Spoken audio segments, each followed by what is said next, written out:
Hello dear students. तो इस video में हम बात करने वाले हैं मोल कॉन्सेप्ट से रिलेटेड न्यूमेरिकल्स की। तो सबसे पहले हम बात करेंगे फार्मूलाज़ की कि मोल कॉन्सेप्ट से रिलेटेड जो फार्मूला है उसको हम डिस्कस करेंगे और फिर उसके बाद हम न्यूमेरिकल्स की बात करेंगे।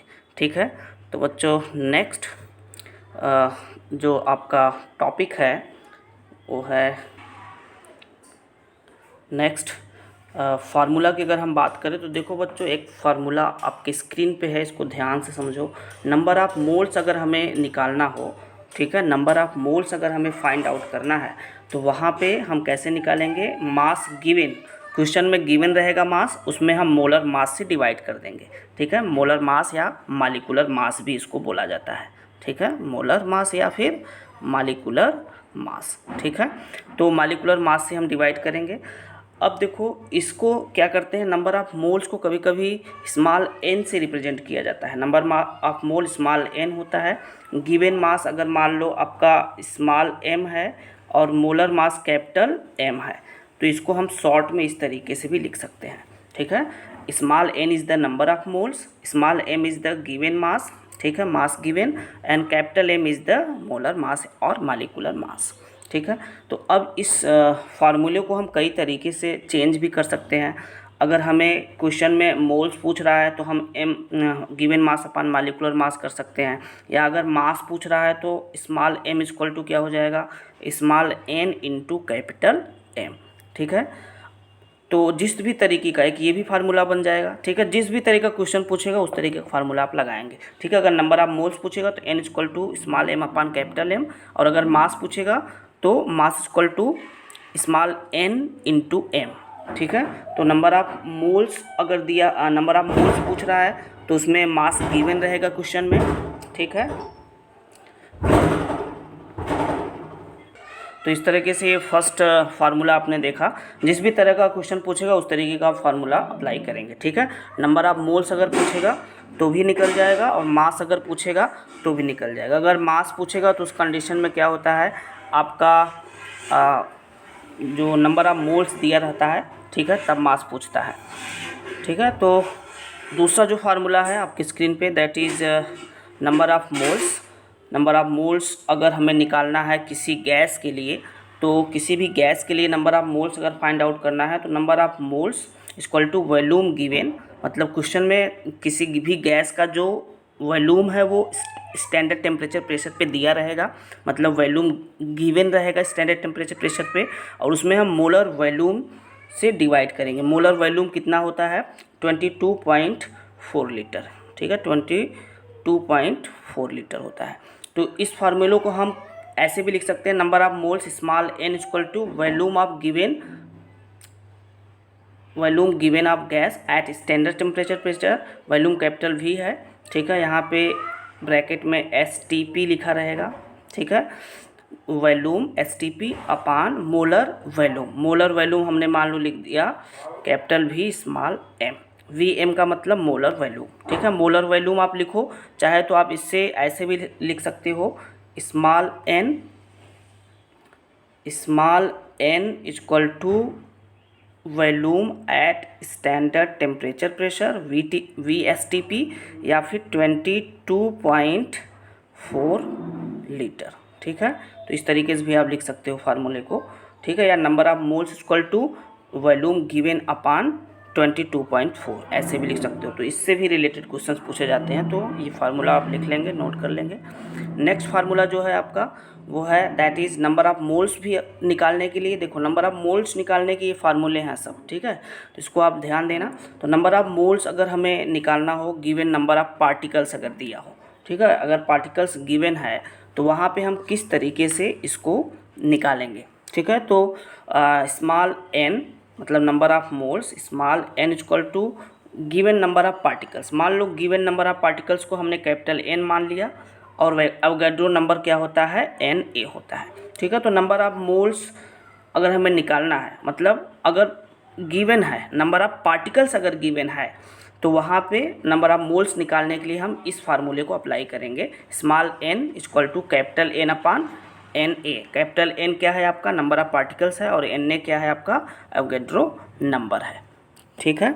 तो या तो अगर कभी कभी क्वेश्चन में अगर आपसे पूछ रहा है नंबर ऑफ़ पार्टिकल्स पूछ रहा है तो वहाँ पे नंबर ऑफ़ मोल्स दिया रहेगा, तो इसी फार्मूले को हम क्या लिख सकते हैं इस तरीके से कि कैपिटल एन इक्वल टू क्या करेंगे तब वहाँ पे स्मॉल एन का मल्टीप्लाई हो जाएगा किसमें, एवोगैड्रो नंबर में। ठीक है, इसको भी आप लिख सकते हो, मतलब नंबर ऑफ़ पार्टिकल्स निकालने के लिए, ठीक है, नंबर ऑफ़ पार्टिकल्स निकालने के लिए हम फार्मूला अप्लाई करेंगे small N number of moles में मल्टीप्लाई करेंगे एवोगैड्रो नंबर से। ये सारे फार्मूले बहुत इंपॉर्टेंट है बच्चों, इसको ज़रूर नोट कर लो और इसको लर्न भी कर लेना ज़रूर।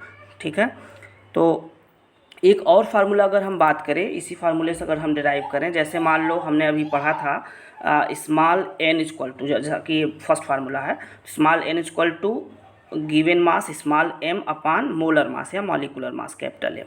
तो इसको हम क्या लिख सकते हैं, small M equal to small N into capital M भी लिखा जा सकता है, या फिर यहाँ पे स्मॉल एम इक्वल टू हम लिख सकते हैं यहाँ पे एन नंबर ऑफ़ मोल्स की जगह पे हम क्या लिख सकते हैं, capital N number of particles upon N A into capital M. ये एक फार्मूला बनेगा, ये भी फार्मूला कहीं कहीं यूज होगा न्यूमेरिकल में, इसको भी याद कर लेना। ठीक है, अब सवाल ये है कि एन की जगह पे हम क्या लिख सकते हैं, एन की जगह पे हम capital N upon N A लिख सकते हैं, क्योंकि अभी हमने फाइंड आउट भी किया है नंबर तीसरे फार्मूले को मर्ज किया जा रहा है फर्स्ट वाले फार्मूले के साथ। ठीक है, तो तीसरा फार्मूला भी हमने क्या पढ़ा, number of moles small N equal to क्या, given number of particle capital N upon Avogadro number N A. तो यहीं एन की वैल्यू को यहाँ पे पुटअप किया जा रहा है, ठीक है, इस जगह पे। ठीक है, तो ओवरऑल अगर क्लियर हम इसको लिखें तो हम क्या लिख सकते हैं, स्मॉल एन स्मॉल एम, तो स्मॉल जैसे स्मॉल एम इक्वल टू हमने क्या लिखा था, small N into capital M, या फिर एन की जगह पे हम number of particles, N is the number of particle N N A is the Avogadro number, N upon N A into capital M भी लिख सकते हैं। तो ये भी एक फार्मूला बनेगा। ठीक है, ये अभी पीछा प्रीवियस फार्मूला है, इसको मैंने क्लियर लिखा है। ठीक है, तो इसको आप देख लेंगे, ये भी नोट कर लेंगे। ठीक है, तो अब नेक्स्ट फार्मूले की अगर हम बात करें तो नेक्स्ट फार्मूला है आपका जो कि काफ़ी इम्पॉर्टेंट फार्मूला है। ठीक है, कभी भी नंबर ऑफ़ एटम्स या नंबर ऑफ़ मालिक्यूल्स अगर पूछा जा रहा है क्वेश्चन में तो इस बात को ध्यान दो, नंबर ऑफ़ एटम्स और number of molecules find out करने के लिए हम हमेशा क्या करेंगे, नंबर ऑफ़ मोल्स में एवोगैड्रो नंबर से मल्टीप्लाई करेंगे। ठीक है, नंबर ऑफ़ एटम्स चाहे निकालना हो चाहे नंबर ऑफ़ मालिक्यूल्स निकालना हो, क्वेश्चन में अगर नंबर ऑफ़ एटम्स पूछ रहा है या मालिक्यूल्स पूछ रहा है तो हमें सीधा क्या करना है, नंबर ऑफ़ मोल्स में एवोगैड्रो नंबर से मल्टीप्लाई किया है। लेकिन कभी कभी क्या होता है कि क्वेश्चन में नंबर ऑफ़ मोल्स नहीं दिया रहता है, क्वेश्चन में नंबर ऑफ़ मोल्स नहीं दिया रहता है, क्वेश्चन में नंबर ऑफ़ मोल्स नहीं दिया रहता है, तो उस कंडीशन में हम क्या करते हैं कि नंबर ऑफ़ मोल्स की जगह अगर मान लो दिया है मास गिवन है, अगर मास गिवन है, ठीक है, मान लो दे दिया ग्राम में कोई भी मास, जैसे 2.5 ग्राम दे दिया, और उसके अकॉर्डिंग अगर नंबर ऑफ़ एटम्स और मालिक्यूल्स पूछ रहा है तो हम क्या करेंगे, इसी फार्मूले को कैसे कन्वर्ट कर लेंगे, नंबर ऑफ़ एटम्स और मालिक्यूल्स निकालने के लिए नंबर ऑफ़ एटम्स और मालिक्यूल्स इक्वल टू क्या हो जाएगा, नंबर ऑफ़ मोल्स हम कैसे निकालते हैं, given mass upon molar mass, ठीक है, into Avogadro number N A कर देंगे। ठीक है, या फिर से इसको साफ साफ देख लो। ठीक है, यहाँ पे number of atoms and molecules निकालना है अगर हमें, ठीक है, तो हम क्या लिख सकते हैं, number of moles equal to ये फर्स्ट जो फार्मूला है इसके according given mass upon molar mass. Given mass क्या है आपका, स्मॉल एम, मोलर मास या molecular mass capital M, into Avogadro number N A से मल्टीप्लाई हो जाएगा। ठीक है, क्वेश्चन में अगर नंबर ऑफ मोल्स दिया है तो डायरेक्ट नंबर ऑफ मोल्स का एवोगैड्रो नंबर से आप मल्टीप्लाई कर देंगे। अगर क्वेश्चन में कभी कभी गिवन मास गिवन रहता है और तब पूछता है अगर नंबर ऑफ एटम और मालिक्यूल, तो वहाँ पे हम इस फार्मूले को अप्लाई करेंगे, small M upon capital M molecular mass into N A. ठीक है, तो इसको भी नोट कर लेंगे। तो ये फार्मूला, इसको आप नोट कर लो बच्चों, बहुत ही इंपॉर्टेंट फार्मूला है। इन्हीं सब फार्मूला के बेसिस पे ही क्वेश्चन सॉल्व होगा। ठीक है, अगर ये फार्मूला आपको लर्न है तो आपको मोल कॉन्सेप्ट समझने में ज़रा सा भी दिक्कत नहीं होगा। अगर आपको फार्मूला लर्न नहीं होगा, ठीक है, अगर आप इम्प्लीमेंट नहीं कर पाएंगे तो आपको बहुत कठिन लगेगा ये टॉपिक। ठीक है, ये टॉपिक बहुत कठिन लगेगा। वैसे टॉपिक ये बहुत कठिन नहीं है, ठीक है, लेकिन अगर आपको फार्मूला याद है तो बहुत आसानी से आप सारे क्वेश्चंस आसानी से कर लेंगे। ठीक है, तो नेक्स्ट अब क्वेश्चंस की हम बात करते हैं, numericals related to mole concept. तो किस तरीके से मोल कॉन्सेप्ट्स के क्वेश्चन पूछे जाते हैं इसकी हम बात करने जा रहे हैं। तो जैसा कि स्क्रीन पे आपको ये क्वेश्चन 1 दिखाई दे रहा है। ठीक है, क्वेश्चन 1 में देखो क्या पूछा जा रहा है, calculate the number of moles for the following. ठीक है, जो फर्स्ट क्वेश्चन है वो 4.4 ग्राम ऑफ CO2।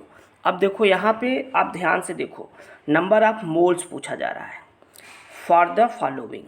अब नंबर ऑफ मोल्स पूछा जा रहा है लेकिन दिया क्या है, 4.4 ग्राम ऑफ CO2। मतलब 4.4 क्या है, ये मास गिवन है, तो हम बड़े आसानी से निकाल सकते हैं नंबर ऑफ मोल्स। अभी हमने फार्मूला क्या पढ़ा था, small n equal to small m upon capital M, given mass upon molecular mass. तो मास तो गिवन है 4.4 अपान मालिकुलर मास। अब हमें मालिकुलर मास निकालना होगा CO2 का। ठीक है, CO2 का मालिकुलर मास आप निकालोगे तो 44 आएगा। ठीक है, तो 4.4 अपान 44 कर देंगे और इसको सॉल्व करेंगे तो आपको कितना मिलेगा, 0.1 मोल मिलेगा। ठीक है, 0.1 मोल, दिस इज़ योर आंसर। ठीक है, तो 1/10 या फिर 0.1 मोल। ठीक है, तो ये फर्स्ट क्वेश्चन को हमने फार्मूले के थ्रू देखो सॉल्व कर दिया। अब नेक्स्ट क्वेश्चन अगर आप देखो तो स्क्रीन पे जो सेकेंड क्वेश्चन है that is 52 gram of helium. अब 52 ग्राम हीलियम, और यहाँ भी देखो सेम वही चीज़ है, मास गिवन है, हीलियम यहाँ लिया गया है, हीलियम का सिंबल He होता है, ये मोनोएटॉमिक गैस है जिसका एटॉमिक मास कितना होता है 2, और ग्राम मालिकुलर मास भी कितना होगा, 2 ग्राम होगा। ठीक है, तो इसका मालिकुलर मास भी 2 ही होगा। ठीक है, तो यहाँ पे भी हम क्या करेंगे, स्मॉल n रखेंगे, small n number of moles पूछा जा रहा है, मास गिवन है, मास आपका गिवन है, small n equal to 52 gram mass given है, डिवाइडेड बाई, हम क्या करेंगे, डिवाइडेड बाई 4। सॉरी, हीलियम का एटॉमिक नंबर बच्चों 2 होता है, इसका मास 4 होता है। ठीक है, मास इसका 4 होता है, इसको नोट कर लेंगे, मिस्टेक हो गया। ठीक है, हीलियम का जो एटॉमिक मास होता है वो 4 होता है और ग्राम मालिकुलर मास भी 4 ही होता है। 52 में हम 4 से डिवाइड करेंगे तो आपको आंसर कितना मिलेगा, 13 मोल। ठीक है, 13 मोल इज़ द आंसर। ठीक है, अब नेक्स्ट क्वेश्चन आपका देखो, नेक्स्ट क्वेश्चन क्या पूछ रहा है, 32 gram of methane. 32 gram of methane mass given है, मेथेन का फार्मूला क्या होता है, CH4। CH4 का मालिकुलर मास निकाल लो, आपका क्वेश्चन सॉल्व हो जाएगा। इसको करके दिखाएंगे आप लोग। ठीक है, अब फोर्थ क्वेश्चन है 49 ग्राम ऑफ सल्फ्यूरिक एसिड। तो गिवन है मास, सल्फ्यूरिक एसिड का फार्मूला आपको पता है, H2SO4 होता है, H2SO4 का मालिकुलर मास निकाल लेंगे, ऐसे निकालेंगे तो 98 आएगा। ठीक है, बस गिवन है मास, गिवन मास में हम मालिकुलर मास 98 से डिवाइड कर देंगे, आपको नंबर ऑफ मोल्स पता चल जाएगा। तो थर्ड और फोर्थ आप सॉल्व करके दिखाएंगे खुद से। ठीक है, तो नेक्स्ट क्वेश्चन की बात करते हैं बच्चों। नेक्स्ट क्वेश्चन आपकी स्क्रीन पे है, क्वेश्चन नंबर 2 में देखो, पहला फर्स्ट क्वेश्चन क्या पूछ रहा है, find mass of 2 moles of sulphur dioxide and 1.5 mole of nitric acid. अब यहाँ पे देखो सेम वही चीज़ है, अभी फार्मूला आपने क्या पढ़ा, small n equal to small m upon capital M। अब यहाँ पे मास पूछ रहा है। ठीक है, मतलब स्मॉल m पूछ रहा है, तो क्या हो जाएगा, small m equal to small n into capital M। ठीक है, नंबर ऑफ मोल्स, अब जैसे 2 moles of sulphuric acid, sorry sulphur dioxide है। ठीक है, तो सल्फर डाइऑक्साइड में अगर हमें मास फाइंड आउट करना है तो सल्फर डाइऑक्साइड कितना है आपका, 2 मोल है। ठीक है, तो 2 में हम मल्टीप्लाई करेंगे molecular mass of sulphur dioxide से, तो सल्फर डाइऑक्साइड का मालिकुलर मास निकालेंगे आप, तो सल्फर का 32 होता है एटॉमिक मास, ऑक्सीजन का 16 होता है, तो 2 एटम है ऑक्सीजन का, multiplied by 2, 16 multiplied by 2 32 and plus 32 कितना हो जाएगा आपका, 64 हो जाएगा। ठीक है, तो हम 64 से यहाँ मल्टीप्लाई करेंगे 2 में, तो आपको आंसर कितना मिलेगा, आंसर आपको मिलेगा 128 ग्राम। ठीक है, तो 128 ग्राम आपका ये आंसर होगा। ठीक है, अब दूसरा क्वेश्चन उसी में देखो क्या पूछ रहा है बच्चों, 1.5 मोल ऑफ नाइट्रिक एसिड। तो यहाँ पे small m equal to small n into capital M करेंगे, स्मॉल n कितना दिया है, 1.5 दिया है, इंटू अब नाइट्रिक एसिड देखो HNO3 का मास आपको निकालना होगा, मालिकुलर मास। तो हाइड्रोजन का 1 हो गया, नाइट्रोजन का 14 हो गया, ऑक्सीजन का 3 एटम है, तो 3 का मल्टीप्लाई हो जाएगा ऑक्सीजन का, एक ऑक्सीजन का 16 होता है, तो 16 मल्टीप्लाइड बाई 3 48, 48 और 1 49, और 49 और 14 कितना हुआ, 63 हुआ। ठीक है, तो 1.5 में 63 से आप मल्टीप्लाई करेंगे। ठीक है, तो आपको आंसर यहाँ पे मिल जाएगा। ठीक है। तो अप्रॉक्सीमेटली आपका जो आंसर होगा, ठीक है, वो 95 के करीब होगा, ठीक है। तो इसको आप सॉल्व कर लेंगे, 95 ग्राम के अप्रॉक्सीमेटली 95 ग्राम होगा, ठीक है। तो अब देखो बच्चों नेक्स्ट क्वेश्चन आपका क्या है, find volume of 3 moles of carbon dioxide gas at STP. देखो एक फार्मूला हमने आपको अभी बताया था कि यहाँ पे वॉल्यूम आपको फाइंड आउट करना है। बहुत ध्यान से देखो, ये क्वेश्चन थोड़ा सा घुमा के है लेकिन फार्मूले में ही है। हमने आपको अभी एक फार्मूला बताया था, दूसरा फार्मूला आपको हमने बताया था कि number of moles small n equal to volume given at STP, volume given at STP upon molar volume मतलब 22.4 लीटर, ठीक है। अब यहाँ पे देखो फाइंड वॉल्यूम मतलब VSTP पूछा जा रहा है, ठीक है। स्टैंडर्ड टेम्परेचर प्रेशर पे गैस का वॉल्यूम पूछा जा रहा है जिसमें मोल्स दिया हुआ है, ठीक है, जिसमें मोल्स दिया हुआ है, नंबर ऑफ मोल्स गिवन है 3 मोल्स। तो इसको क्या करेंगे, बड़े ही आसानी से हम क्या करेंगे, फार्मूला लिखेंगे, स्मॉल n इक्वल टू क्या है VSTP अपॉन 22.4 है। तो हम क्या लिख सकते हैं, VSTP इक्वल टू क्या लिख सकते हैं, n इंटू 22.4। अब n की वैल्यू कितनी दी हुई है, 3 दी हुई, 3 मल्टीप्लाइड बाई 22.4,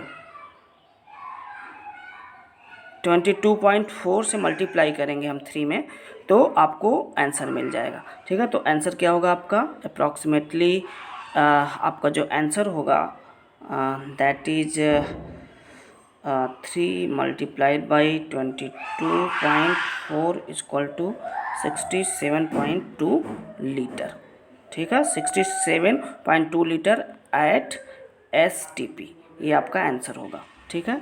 ओके,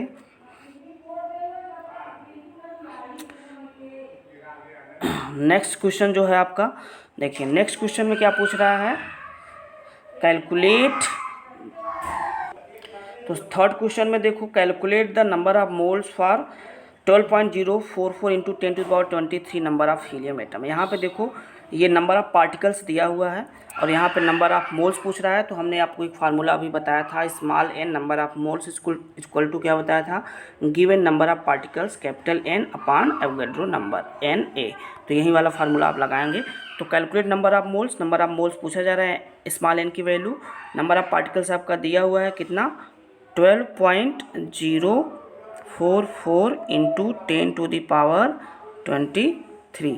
अब एवोगैड्रो नंबर की वैल्यू कितनी होती है बच्चों, आप जानते ही हो, ठीक है, कितनी होती है 6.022 इंटू 10⁻23। ये 10⁻23 10⁻23 से कट जाएगा, 12.044 में 6.022 से डिवाइड करेंगे तो आपको आंसर 2 मिलेगा, ठीक है। तो इसका आंसर क्या होगा, 2 मोल होगा, ठीक है।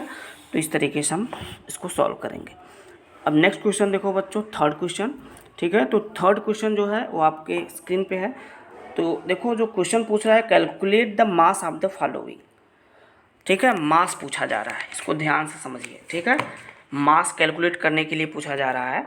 तो यहाँ पे अगर हमें मास कैलकुलेट करना है, ठीक है, ध्यान देंगे। और यहाँ पे देखो क्वेश्चन में ये नंबर ऑफ नाइट्रोजन एटम निकालना है, number of nitrogen atom calculate करना है मास, लेकिन यहाँ पे क्या दिया है, नंबर ऑफ नाइट्रोजन एटम कितना दिया है 3.011 into 10⁻23 number of nitrogen atoms.